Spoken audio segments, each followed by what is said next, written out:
Yeah, it's kind of worrisome just because we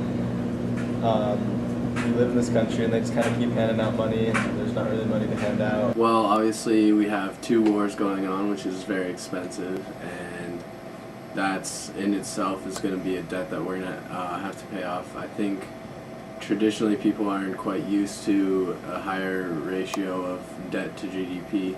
I'm not like feeling it directly like hitting me yet, so I don't know, like as a college student you kind of feel disconnected from that, so I'm not really worried, but like when I think about it I probably should be.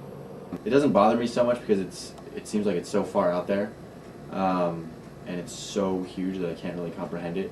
I have thought about it a little bit, mainly just because it is older generation that has to fix the problem. It affects us right now because we're in like this economic like crisis, and then it also affects like our future and then our children and kind of everything, I guess. We're probably going to be paying it off for, you know, a couple generations after us even. So yeah, I'm a little worried about it, but at the same time I'm optimistic that we'll be able to make, you know, we've always been a dynamic entrepreneurial society, and I think that we'll be able to bounce back.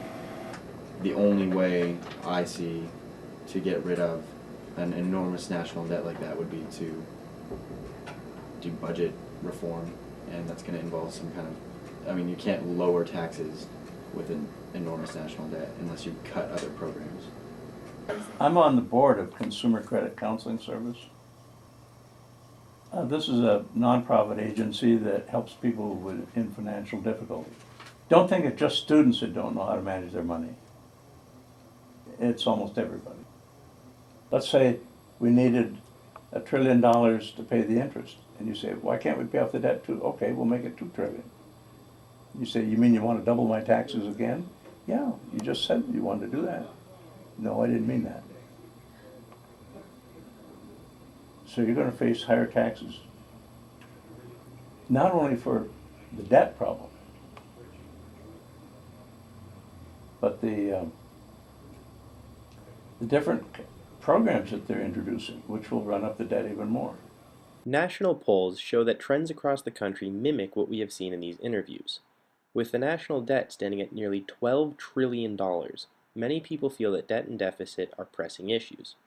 A recent CBS News New York Times poll finds that 69% of people feel that future generations, including the millennial generation, will be hurt if the deficit remains high. A Fox News poll finds that 78% of respondents believe that the debt will hurt the future of the economy.